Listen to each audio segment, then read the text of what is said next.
And of course, the best of the rest, Gasly, Albon, Norris, no.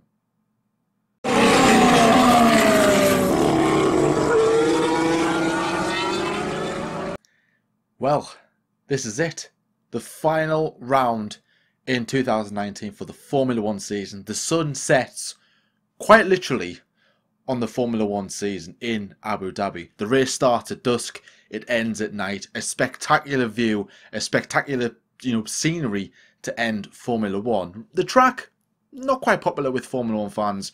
I think I've had one great race, you could say, in 2012, maybe two, 2014, that kind of thing, maybe. 2014 was quite of, maybe 2016, more than 2014, because it was like, is Vettel going to overtake Rosberg? Is Rosberg going to win his championships? That was alright, I suppose, but if you want to call it a really good race, then I think 2012 is probably the only one that's done that, but nevertheless, Formula One, it is coming to an end. Can't quite believe it. Very, very sad, but let's get over it. We can do this. We've done this before, and we'll keep on doing it again because we love Formula One. But anyways, before we jump into the preview, let's take a look for the final time at the standings heading into the Abu Dhabi Grand Prix.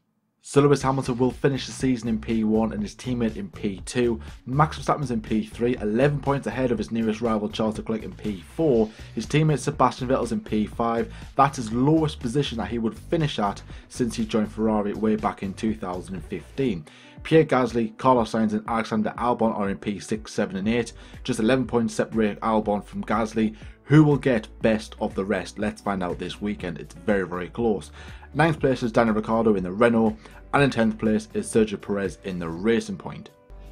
So taking a look at the bottom half of the table then, Lando Norris is in P11 on 45 points, just 2 points ahead of Kimi Räikkönen.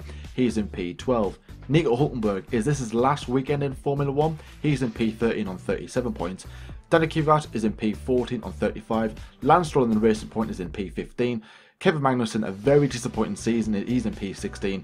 Antonio Giovinazzi had a solid result in Brazil, moves up a place into P17. Romain Grosjean, his worries continue in P18. Robert Kubica picks up that one and only point in P19. And George Russell is still yet the only driver to score points in Formula 1 this season. So yeah, still all to play for, despite Lewis Hamilton clinching his title all the way back in the USA, and of course that P3 still to play for. Verstappen, Leclerc, who's going to get that? Whoever gets that P3, I mean, solid season all round from either one of them. And of course the best of the rest, Albon, Sainz, Gasly. I nearly forgot for a minute, I nearly said Norris for some reason. Any one of those three drivers could of course become best of the rest, and certainly in contention for drive of the season, not just from us, and not just from other F1 YouTubers, but of course the whole thing all together when they do the awards at the FIA Gala. I think it's sometime in December, I believe, in Monaco. But let's see how it goes. So stats. I've got some stats as well from at F1 Statman. His link to his Twitter will be in the description below. So go and give him a follow if you haven't already. And he's coming with some really good stats and some corkers of a stats at the very end. But I'll tell you those in a little bit. So in this time he's divided them up into different categories. So with track stats, he's gone with 11th. Well, this is the 11th Abu Dhabi Grand Prix, 5.554 kilometers long, kilometer long circuit, 21 corners, second most on the calendar. I think Singapore's the most, 22, 23, I believe. I don't know, just a guess, but I'm pretty sure it's Singapore with the longest. 55 lap race on Sunday, 305.470 kilometers per race distance. 5 wins from pole position, making it a 50% ratio from races altogether to race wins from pole position, and 4 from second on the grid. Last 4 races in Abu Dhabi have been won by pole position. So kind of telling you the Abu Dhabi Grand Prix in a nutshell, really, so that it is quite difficult to overtake in some areas, especially that middle sector as well, with all the corners and that. You've got the back straight, which is probably a good chance, but realistically, I think if you've got a good car with power, it is going to be quite difficult for you to catch up with the car in front. And of course, it is quite difficult to follow these cars in 2019, and probably will so in 2020. driver in team stats now. Mercedes have the record number of wins in Abu Dhabi with 5. Lewis Hamilton has the most race wins with 4, one of them being with McLaren. I think it was 2011, that one. The only time the race has been won off the front row of the grid was by Kimi Räikkönen in 2012. A thrilling Grand Prix, taking his first win back since coming back to Formula 1 in that brilliant Lotus. He started from 4th that day and then ended up winning the Grand Prix. This weekend will be Hamilton's 250th race in Formula 1, and Ferrari have never won in Abu Dhabi. And they should have, because they've got Ferrari land behind them, behind that kind of the mini stadium section. Turn 5, I think, turn 5 or 6. Go just before you go down the long straight. Behind there is Ferrari World, so bit random that Ferrari haven't won there. Now here's some stats. He's gone with silly stats for these ones, and these are brilliant stats, and this is what I live for. Not really, but I do like a stat like this anyway. He says, to completely cover the track 5 centimeters deep in sand, you would need, I would say, at least 486 billion individual grains of sand. That's a lot of sand. I'm pretty sure there's probably even more sand than that in Abu Dhabi, but that's still a lot of sand. And a professional racing camel could run a lap of the Yas Marina circuit in 8 minutes 19.860 seconds, almost 5 times slower than an F1 car, and of course six times slower than a Williams car. So yeah, that's pretty impressive there from a if you ever want to know how many individual grains of sand it would take to fill the Abu Dhabi circuit, or ever how fast a racing camel could go around the circuit, then there you go. We are the place for you. But anyways, thank you very much for Jack for doing those stats for us this season. Hope he can provide us with some more stats for next season. So yeah, thank you very much, Jack. So prediction time now for the final time this season. Now, of course, if you are following the prediction league that we've got going on, it's a 3-way tie for the inaugural championship. You've got Chaz HD, Lyle, who's one of the hosts here, and Kids Love F1. One of those 3 could be crowned the inaugural F1 Debate Show Prediction League champion, which is a brilliant accolade if you ask me. That's the one you live for. That's the one you want on your cabinet at home. Anyways, I'm just joking, but yeah, it's been pretty impressive. I would say the first half of the season. We started this back in Belgium, the Prediction League. It will be coming back for next season. Very, very excited. Some new rule changes that I'm going to introduce for next season, so make sure you stick around for the winter to when we release and kind of plan what we're going to be doing throughout the course of the winter up until the new season. And of course, one of those videos where we explain what's going to happen for next season is of course the Prediction League, because that's been a really popular not so much a series, but kind of like a little mini thing that we do. Everybody likes a Prediction League. You guys are loving it, so we are going to continue it for next season, despite me saying I'll see how it goes first. But yeah, it's becoming a really, really, really popular hit. So yeah, so my predictions anyways, I'm going to go with, in 3rd place, Charles Leclerc. Now, Ferrari, I keep saying this, I'm expecting Ferrari to do well at this track. It should really favour their car with the power and stuff, but when it comes to chassis, it's not really Ferrari, is it? Despite having some little signs of improvements, it hasn't really been a season to remember for Ferrari. I mean, the Italian Grand Prix, definitely to remember, but other than that, it's been a bit of a shambles, isn't it? So I'm hoping Ferrari can end it on a high and then continue on to next season. Hopefully take the fight to Mercedes all the way. But let's see how that one goes first. So anyway, yeah, Charles Leclerc, he's had a brilliant season anyways, I would say. I mean, 7 pole positions. I think most out of anybody this season. Incredible. I think Lewis Hamilton's only got 4. So beating Lewis Hamilton at your first attempt at a top team, very, very impressive. Only 2 wins in Belgium and in Monza, Italy. Still though, I think he said at the start of the year he would get at least, or try to get 2 wins. That was his expectation, and he's done it. Well, could be 3 if he wins in Abu Dhabi. I don't think he will, but let's see how it goes. So yeah, I think Charles will want to end the season on a podium. He can do that. He's got the car to do it. He's got the ability. He'll want to go away after this race, relax, get his mind sorted, focus on next season. He even broke up with his girlfriend, I believe, to focus on Ferrari. So let's see how much of that contributes towards next season. Let's see if he needs a girlfriend or not. But hey, that's Charles Leclerc's problem, not mine. In second place, I'm going to go with Valtteri Bottas. Valtteri Bottas dominated this race way back in 2017. His first race for his first season for Mercedes. I think he got pole position, fastest lap, and the race win that day. Incredible. So I'm expecting a good showing from him. He's had a solid season as well. Last season was very, very poor, as we know. This season has been so much better. You know, he's had more wins than any other time, any other point in his career. His highest position that he would have finished in the championships, overall, second place. But still a long way away from Lewis Hamilton. So he's got a bit more work to do, but I would say it's definitely been a solid thumbs up from me for Valtteri Bottas. So, so his record there in 2017, I think he'll do well. Mercedes should really excel at this track as well, like they have done recently. But really though, it's going to be. I think it is going to be difficult because Mercedes are still kind of on the back foot. Like Red Bull have just surprised us all with their pace this season. The Ferrari have showed up in moments, but when it comes to the big deal on the race, they're just nowhere, and it's annoying, isn't it? Because I'm neither fan. I'm not really a big Mercedes fan or a Ferrari fan. I just want a closer fight. And when I'm saying like Ferrari looking promising in practice and qualifying, when it comes to the race, it's like really, guys, like how's this happening?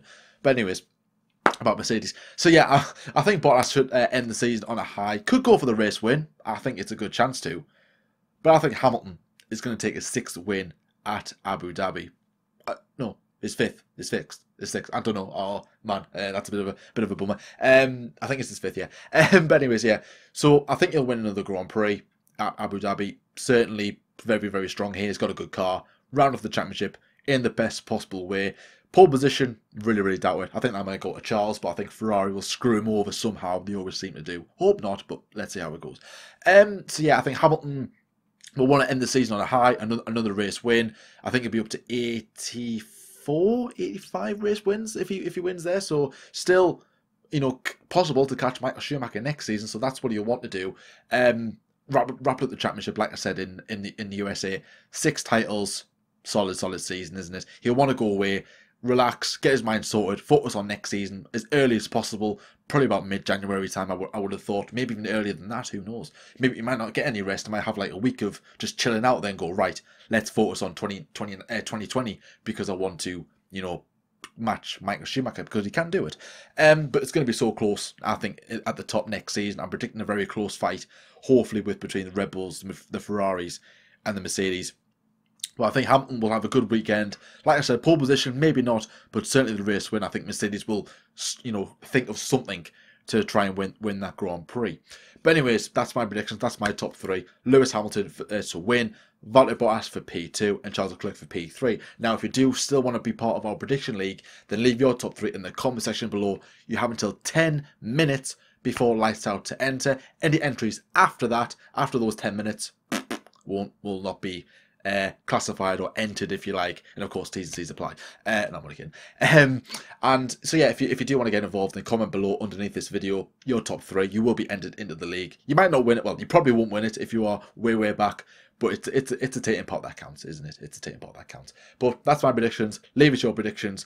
Now let's hand over to Lyle and let's see what his top 3 is for the Abu Dhabi Grand Prix. How about that? Now that was the radio message by Valtteri Bottas in Australia all the way back in March. And now how about that? We're here in Abu Dhabi. Well, it'll be December on Sunday and God, season's over. It's flown over. It really has. Absolutely crazy. I've been kind of waiting to say that, but not, because I can't believe it's actually over. Obviously, John's doing the race review on Sunday, which means I'm done for the year, so Brazil was a bit emotional for me. But of course, for me, it was an amazing race. What all carnage we had. Now, of course, Jordan didn't have Carlos Sainz on the podium. It would have probably been quite hard for him to say, because I know that he would have loved Carlos Sainz to get a double podium, but still, you know, decent from him. Of course, Lewis Hamilton getting back to winning ways, of course, getting back to the top where he kind of belongs. He had the Brazilian Grand Prix to, of course, forget. Even though he had that penalty, I don't think that's what he'd kind of be annoyed about. I think just Lewis finishing 3rd or 2nd even, he won't like that. Of course, he couldn't bring the fight to Verstappen, which he would have definitely wanted. Valtteri Bottas, again on John's podium, nowhere in Brazil. You know, what actually happened to him, we don't know. And of course, Charles Leclerc, race to forget for him. involved. Well, firstly, the Ferraris were just completely outpaced. It's really a bit of a shame when Ferrari just end up, being absolutely nowhere. But of course, getting involved with a controversy like that at Ferrari, at a top team, of course, Ferrari always seem like they're on the back foot. And of course, when Sebastian Vettel is involved, well, you know that it's going to be big. So a bit of a kind of a redemption podium for Jordan, I would say, a bit of a redemption podium. As I say again, McLaren not going to be on the podium, but they've still got that they still had that in Brazil, and of course you got that, Jordan, so you got that in Brazil, that's your lot. So I mean, Brazil, yeah, of course, was completely up and down. Now, before I get into my predictions, I just want to say one thing, which is, I like Abu Dhabi as a track, and obviously it's the most expensive Formula 1 venue, but I don't think it should have switched with Brazil as the last race of the season, because just imagine if we had Brazil as that final race, the climax to this amazing season. Well, I mean, pretty good season actually, up and down, obviously won by the first round by some guy we didn't expect. Ferraris, Red Bull and Mercedes have all been in the fight, so yes, I would say a good season, but the climax would have been incredible. And Abu Dhabi, I mean, I don't want to jinx it and I hope we can deliver, but just a bit of a flat circuit, not really much action, obviously completely man-made, so you haven't got any of these natural kind of like Radion, for example, or anything like that. Obviously Brazil was made on the slopes of like an evolving Brazil, really, so obviously very much, natural. Abu Dhabi, completely man-made. So you're probably not going to get that kind of, kind of good race, but obviously he has delivered some corkers. 2012, of course, Kimi Raikkonen, Lewis Hamilton, electrical failure, who I did have a bet on in that day. Actually, one of the first times I've ever done a bet.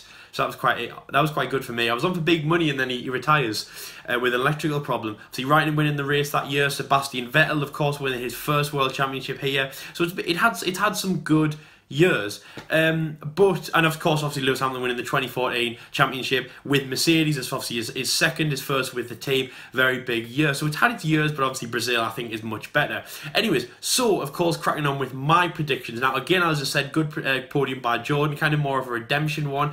Mine is very much quite, I'd say, the same. Not in the same order, but a redemption podium. In first place, I'm going to be saying Sebastian Vettel of Ferrari. Now, the man who, of course, who has been labelled with this crash with Charles Leclerc. Obviously, if you don't know what happened towards the end of the race, after the safety car was released, after they were overtaken by both Red Bulls, Sebastian Vettel came on the inside of Charles Leclerc. Both got punches and obviously completely out of the race. That was a big moment, but not as big as everyone's saying. It's not 30-20-10, it's not a multi-21, it's just a one incident, little bit of errors, and yeah, nothing really to say about that. But yes, Sebastian Vettel definitely on the charge. Obviously, he will definitely want to, get back what he can get back. Of course, his shot at third place is most likely gone again. He's 19 points behind Charles Leclerc, and obviously a big gap to him. 30 points to Max Verstappen. That is a massive gap. Obviously, he cannot get that completely. I mean, that would have to be a win the race and get another 5. He can get Charles Leclerc, as I say. I mean, you're not very far away. 19 points. That has to be the race win, to be honest. But yeah, he can technically do it. But third place is gone for him. He might look at this season as not very good for him, especially when the kind of the era of like retirement and things like that have come about. But yeah, Sebastian Vettel obviously has won the race this year. He's waited over a year to do that, remember. But yeah, an okay season for him. Very much down, I'd say, than up. But obviously, a win here would definitely seal the season as a good one. Definitely making up for Brazil. In second place, I have got the Monegasque driver, his teammate of Charles Leclerc. Now, again, very much similar, copy and paste what I've just said. Charles Leclerc, redemption for him. No one did anything wrong. I'm not going to say that crash again. It doesn't work like that. But definitely, want to go out there, get better points, get, better results that he can. He is, he has won races this year. He's won pole positions. He's got pole positions, sorry. Obviously, he became the youngest Ferrari, I think it was. He beat Lewis Hamilton's record as well. A very, very good season from Charles Leclerc. Definitely in contention for driver of the year. But again, as I've just said there, Brazil not a race for him to remember. It might not have been his fault. I don't think it was very much anyone's fault, but definitely not Charles's. And of course, a bad race from him. Ferrari were even just nowhere, heading into Brazil, which was a bit of a shock, especially obviously in races like, the US and Mexico and even Russia. Obviously, the past few rounds before Brazil, Ferrari were definitely in the fight, but here, in Sao Paulo even, they were absolutely nowhere. Here, I'm expecting them to be good. Ferrari have been good around Abu Dhabi, kind of bringing the fight to the other teams. It is quite a close and knit field, I would say, because of the lack of the lack of elevation change, the man-made track. It's quite easy on tyres. If you do get the strategy right, it can work amazing for you. Not really much action, to be honest, so it might bunch up the field just a little bit more. Definitely Charles Leclerc for second place. And in third place, I'm going to be going for a very different one, a man who I would have said last year, but I haven't said this year, and of course that is the honey badger of Daniel Ricciardo, the Renault driver. Now, he has said that 2020, of course, is his year to get podiums and to get race wins and things like that. Now, they've crept up 4th place, 5th place. I think they got a 4th place in Canada and also Monza, which was their best result. Of course, him and Nico Hülkenberg, really, unfortunate that they just haven't been able to be anywhere, but yeah, I just have a feeling, it's just a feeling, it's just a hunch. It's the last round. I can say something pretty stupid and just get out of there. Obviously, ex-Red Bull driver, a man who is definitely saved for next year, is definitely now put on the pedestal. I mean, Esteban Ocon is probably going to be number 2 driver. The hierarchy in the team, even with Daniel and Nico, has been kind of confirmed even around the first part of the season. It was Daniel first, Nico second, and it was a great partnership. I mean, it worked. Daniel has done wonders for the team. Obviously, he has got them into a position where they can be going for race wins, they can be going for podiums next year, and I do think that Renault definitely need to get back to, a strong kind of unit like they were before. Of course, obviously winning the double world championships with Fernando Alonso is still their most successful, thing that they've done in Formula 1. Again, just a hunch, I just like that for Daniel Ricciardo. Now, of course, he got 5th place here with Red Bull last year. Very much different, you can't really compare that, but yeah, I just have a feeling he's a good, strong driver, and yeah, let's see Daniel Ricciardo get in 3rd position. I'm not just saying that because of the results that we had last time out in Brazil, Sainz and of course Pierre Gasly getting on 2nd, things like that. I had a feeling, I've had a feeling for a long time that Renault are gonna get there, but who and when? And actually, the who part is actually quite important because of course his teammate Nico Hülkenberg is the man who is on his way out. And that's the thing, I mean, if it was going to be anyone, would you like it to be Nico Hülkenberg? I certainly would, but I think it would be Daniel Ricciardo. It's probably not going to be either of them. It's just a bit of a hunt, it's just a bit of a punt, but I mean, I will definitely be cheering on Daniel Ricciardo. I have a feeling that he's going to get 3rd place, and let's see what it will. It will be kind of an all-Italian podium, if you like. 1-2 for Ferrari, and of course Daniel Ricciardo, who is Italian, half Italian, of course. So, yes, all-Italian podium. Let's go for Abu Dhabi. I mean, yeah, he's done well around this circuit. I think Renault do as well. Again, the power unit and the track just seem to work. Obviously, Red Bull, Renault, storming around here before. Renault as a team have done quite well here before in the past. So, yes, let's see Ricciardo go out and get 3rd position. I'm really, really excited for that. And then let's see what happens in Sunday's race. So, he's in the championship fight. Vettel, Leclerc, Ricciardo. Wow. I mean, ambitious, different, but yeah. What? I mean, yeah, all right, fair enough that a Ferrari won too. That sounds realistic. But Ricciardo? Really? I mean, someone needs to have a word with him. Really, really do. Anyways, but yeah, so some bizarre predictions there from Lyle, but yeah, each their own, I suppose. Who knows? I think I'll give him triple point if he ends up. Well, if Ricciardo gets on the podium, that will be very, very surprising. I mean, I'm surprised no one said Hülkenberg. I don't think he will. But anyways, my kind of ones to watch or ones to talk about for this weekend. Now, I've got 2 individuals I want to talk about. One team in one driver in particular. Of course, the team I'm going to be talking about is Williams. Now, we haven't really mentioned Williams a lot this season. I think I've said that twice this season, actually. But yeah, it hasn't been a season to remember for Williams. It's just been god-awful. I remember, right, driving home from work, I was listening to, I think it was Sean's testing live stream in my car. And an article that came through just at that precise time where it said that the Williams car was expected to be 3 seconds slower than the 2018 car. Now, 2018's car was awful. So you're like, how can you get any worse from that? And by God, they weren't lying. It's been a god-awful season. Shuttle later testing, I think they were like 1.5 days behind everybody else.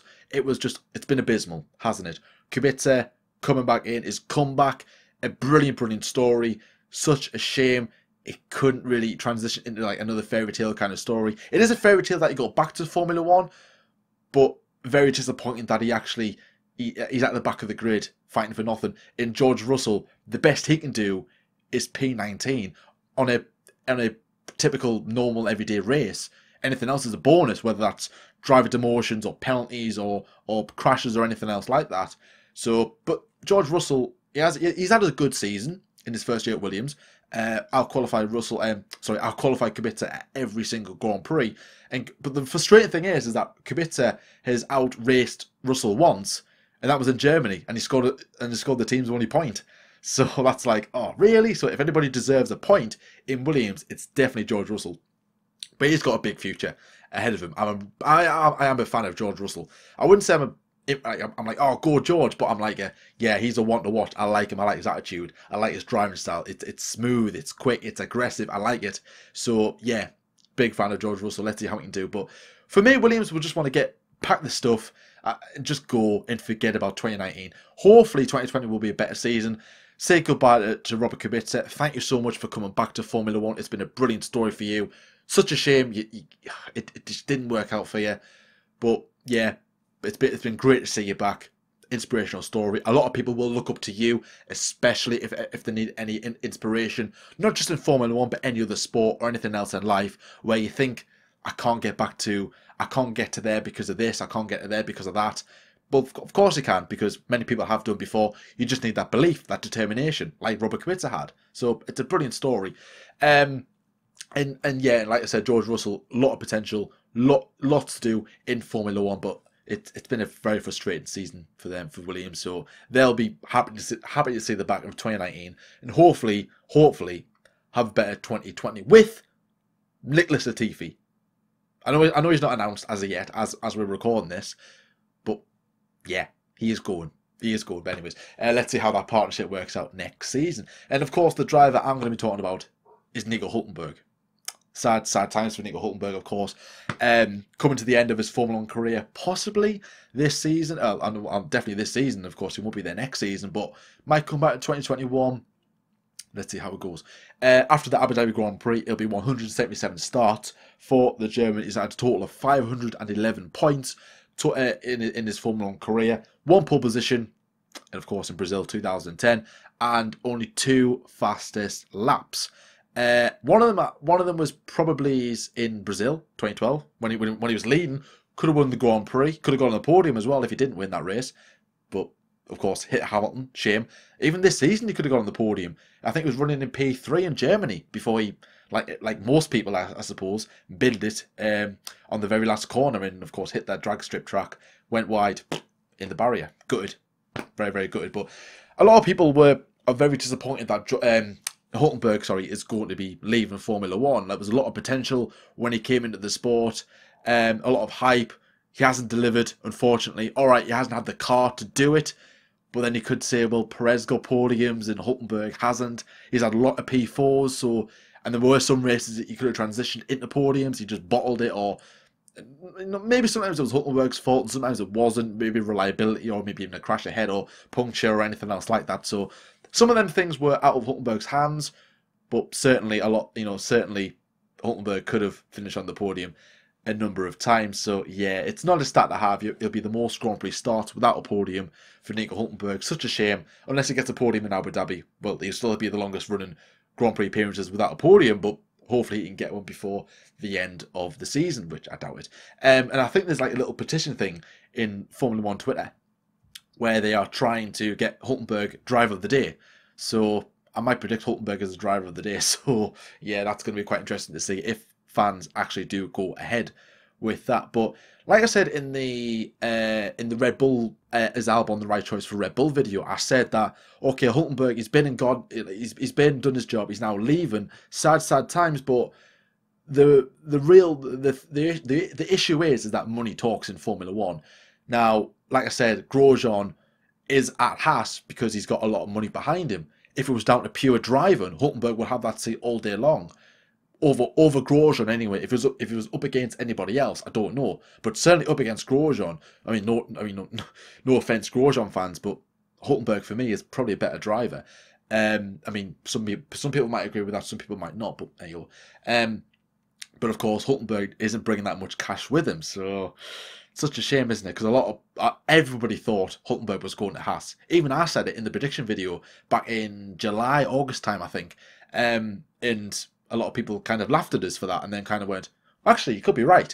And now we're laughing at us, but I'll take it with a pinch of salt. And yeah, it is disappointing. But I also did say that there probably are better drivers than Hulkenberg who will never make it to Formula One, or who will never make it to anything big for whatever reason, whether that's injury or financial issues or whatever. So, like, yeah, all right, disappointing that Hulkenberg isn't going to be here for next season, but let's move on. We do get over things quite quickly in Formula One. Like, everyone was like, oh no, Fernando's going to be going, what am I going to do? And then by like race 5, everyone was like, oh yeah, Alonso was here last season. Like, how weird's that? So I think it's going to be like that. It's going to be like, all right, Hulkenberg he's been and gone now, so let's just get over it. But yeah, still though, it is going to be sad that of course Hulkenberg won't be here next season. So as I've just said there, Abu Dhabi for me, it's not the most exciting race. I mean, it is good, obviously, desert race, twilight race, end of the season. It kind of is a little bit emotional in a way. It's also, I'll tell you what, it's also, I mean, so so the one thing, obviously, we've all got to talk about is Christmas. You know, when do you start celebrating Christmas? I mean, are you John Lewis advert people? Do you celebrate Christmas back in October? Or do you celebrate Christmas, kind of towards, when Christmas should be celebrated? Now, I have kind of two rules. Now, the first one is you can only celebrate Christmas after the Formula 1 season has ended. And the second one is you can only celebrate Christmas when it's December 1st. But actually, funnily enough, the 1st of December and the 1st of December and Formula 1, the ending, actually is on the same day, so that's pretty good. So, yeah, I mean, do you celebrate Christmas when Formula 1 ends? And if anything, that is a little bit kind of a bit of a relief, like, Formula 1's over. Now Christmas can start. Now you can have a go. Let's leave the Christmas music until, at 3:30 UK time, after the race, or 6:30, 7:30, whatever over there. Let's wait until after the race. It is good watching, and of course, obviously, I've been to Abu Dhabi. I've done a track tour. I've never been for the race, but obviously, a few people have. It's very, very, very lucky if you do. It is a great place. As I've said, most expensive circuit. It'd be the New Delhi, the Buddha International Circuit budget when it was constructed.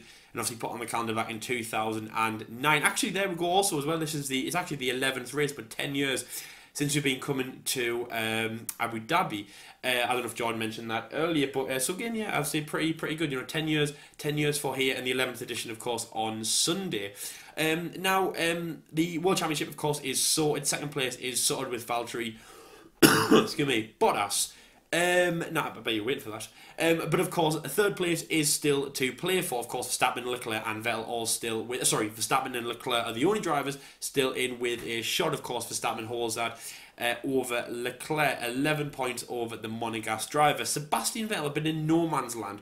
It's going to be confirmed 4th or 5th for him, but he isn't in a shot of third place. He's too far out, 30 points to Max. But the big thing when we look down the table now is a fight for 6th place. Now, of course, Pierre Gasly is on 95 points, the man who drove the first 11 races with Red Bull Racing and then was swapped around with Alex Albon in Belgium. He sits on 95 points, as I've just said, with Scuderia Toro Rosso. Of course, 18 points came his way, which boosted him up the stand, with points to obviously get, higher up and maintain 6th place, obviously, which he had for a very long time, because a massive gap to Sebastian Vettel. I mean, what's that? That's 100. I mean, that's almost like, that's over 100. That's like 100 and, I don't know, I'm bad at maths, but 230 by Sebastian Vettel, 95 to Pierre Gasly. So Pierre Gasly, of course, holding 6th place, never really going to move, but 18 points came his way after an amazing race in Sao Paulo. Carlos Sainz, of course, 15 points came his way in Sao Paulo.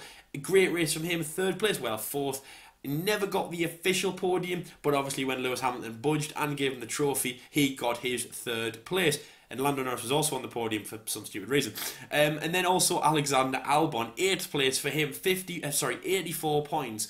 Now he's the man, of course, who did a reverse to Pierre Gasly. He did the first part with Toro Rosso, and the second part with Red Bull Racing. Great result from him. 3rd place, 4th place, 5th place, 6th place. Really, really great. Remember Russia, great race. Also on for a podium. Also on for an amazing 3rd place in Sao Paulo. Collided with Lewis Hamilton, which of course Lewis, I mean, respect to the guy, held his hand up and said it was his fault. And he missed out on a podium. He missed out on an all Honda podium. A little bit disheartening for him. I don't think he'll get anything back this weekend in terms of podium, but obviously, it should be a really good show from him. Obviously, they're all in reach of 6th place. Great battling form, all of them. Pierre Gasly, I mean, the man who's got something to prove. Christian Horner actually came out and said that, if we could take him back, we're now going to consider it even more so because of how well he's actually doing at Toro Rosso. And he's definitely got his mojo back. I mean, that is a man who knows what he's doing and he's going for it. And he has got everything to play for. Likewise, Carlos Sainz, he's got the team behind him. We just did a video, are McLaren back? And I don't know about back, but I mean, look at where he is right now. 140 points. That's where they are. Confirmed 4th position in the World Championship. Incredible. Best result since 2013, I think it was. Definitely on the rise. And of course, first podium after 2,072 days. Kevin Magnussen in 2014, but also Kevin Magnussen in 2014, and also Jenson Button in 2014, because McLaren podiums are like London buses, where they wait such a long time for one, and then when they get one, 2 come along at once, or in reverse even. Of course, back in Australia, it was, at the end of the results, it was Nico Rosberg, Magnussen, and Button, obviously 2 drivers from McLaren Mercedes back then. So they waited a long time. So good from them. And of course, Alexander Albon, great results from him. Bad DNF. He obviously got out of the podium positions. I forgot where he finished the race, P14 or something like that, I think it was. So yeah, not great from that. But yes, with a shot. Now, of course, Alex is in the much faster car, the Red Bull. But Pierre Gasly got something to prove. If he can hold off Carlos Sainz, I mean, this will be a pretty big feat. That's 11 points behind. So Albon's be 11 points behind both of them. Of course, 11 points is 6th place, something like that. Pretty decent from him. But it also depends where they finish. That is going to be a juicy fight. Really looking forward to that. Who will come out on top for me? I mean, of course, I would like Alexander Albon, because I can't say I'm a Red Bull fan. I can't say no when I'm wearing this. But also Pierre Gasly, again, big fan of him. I mean, if you watch the review of Brazil, you probably knew. But I would like him to hold out. I mean, it's Pierre Gasly. I mean, this is incredible. I mean, just imagine the story and the mojo he would be able to get back. He held off basically another Red Bull driver, because I've got to say that if he can finish the season still in front of Alexander Albon, after even Alex has made such a great improvement over the last, what has been since Belgium, 9 rounds. Since 9 rounds or something like that, it's been so, 9 or 10 rounds, something like that. But it's been so strong from him, and if he could hold off one Red Bull, then I think he would give himself a massive pat on the back. So the winner of that, I'm going to say Gasly. But it's going to be incredibly close between himself and Albon. It really, really is. I believe that, so if you're tied on points, I believe that the man who had the best result in the most recent round gets it. So, if let's just say that Gasly and Sainz, they finished the season in 95. Let's say it went off Brazil, okay? Just a bit of so you can understand what it's doing here. If we finished in Brazil on 95, Gasly would get confirmed 6th place because he had 2nd place over Carlos Sainz's 7th. So that's how it would work. So of course, if if they're both tied, of course, if they finish outside the points, that will happen. And let's just say Albon does as well. But if Gasly gets 11th and Carlos gets 12th, I believe Gasly would win. But But I'm not too sure about that. I do think that's how it works anyways. But I do think Gasly will win that battle, just to have more belief in him. I mean, I'm a massive Gasly fan. I do want him to get back in some way, shape or form. But of course, I want Albon. Let's Albon finish 7th. Let's make it a great battle. I mean, just imagine if you two could finish on the same points. Like, that would be absolutely incredible. Gasly, I mean, I'd like you to score points, of course. You probably could get a few. Albon, let's say you both finish on like 100 or something. You know, Gasly on 101, Alex on 100, or they both finish on 100, but Gasly gets a better result and wins 6th place. That would be incredible, and that would be a great story to tell for, you know, next year and when we tell the trading place story again. Now the last thing from me is Lando Norris. Just wanted to mention him. 11th place, it isn't amazing for him. Now of course he's had an exceptional first season in Formula 1, US Grand Prix. My best weekend for him, absolutely incredible. I mean, of course, the radio message went everywhere, but, you know, really, really strong from him. Obviously, P1 in Q1, I think it was, and P5 in the race, things like that. It was absolutely incredible. But 11th place, I'm just a little bit, you know, it's not amazing from him. Now, of course, he is 1 point behind Checo Perez, who was in 46 points in 10th. I'm hoping that he can get in the top 10. I think that would be a great finish. Also for McLaren, 2 cars in the top 10. I do think that would be a great way to finish the season. Now, obviously, of course, McLaren doing very well around here in the past, obviously, when they had the Mercedes power unit. Honda, not too bad, actually. Abu Dhabi is probably a McLaren Honda, not too bad circuit. But, of course, now with that Renault power unit and, obviously, the great drivers as they are, I think it should be good. And, of course, riding off the high of their 2 amazing results in Brazil, of course, Carlos Sainz, 3rd place. He will be loving that. And he will just want to end the season on a high. But of course, Sainz has a battle, Norris has a battle, but, you know, I'm just not, now that I've looked at the results for Norris, it's like, come on, man. It's not as good as I thought, but I mean, Carlos Sainz, wow, and I'm looking forward to that battle there, the 3-way battle, Gasly, Sainz, Albon. I'm really looking forward to it. Last thing from me, of course, leave. Tell me who is going to win that 3-way battle. Is it going to be Gasly? So Gasly, Sainz. I was going to say initials, but they're very short names, anyways. Gasly, Sainz, or Norris. Tell me. Oh my God, it's going to be so exciting. We're going to put a poll on Twitter as well. I'm even more excited now. I mean, I don't care about the front race. I don't care about that. That's why I put Ricciardo in 3rd. I don't really care. This is where it's all at. Come on, Gasly. You get 6th place. You hold that position. Let's get it. As I say, Sebastian in nowhere. 3rd and 4th are still to battle for. And of course, 1 and 2 is already sorted. Now, that's me. That's my preview. Done and dusted. I'll see you in 2020, guys. Now, of course, the last thing is to hand over to Jordan to end the episode. But for me, thank you for a great previews in 2019, and I'll see you in 2020. Back to the studio, Jordan. Yeah, 3-way tie for that P6. Come on, Sainz, you can do it. Ripping Carlos Sainz and McLaren. Come on, boys, you can do it. Who do I think will get it? Oh, I'm going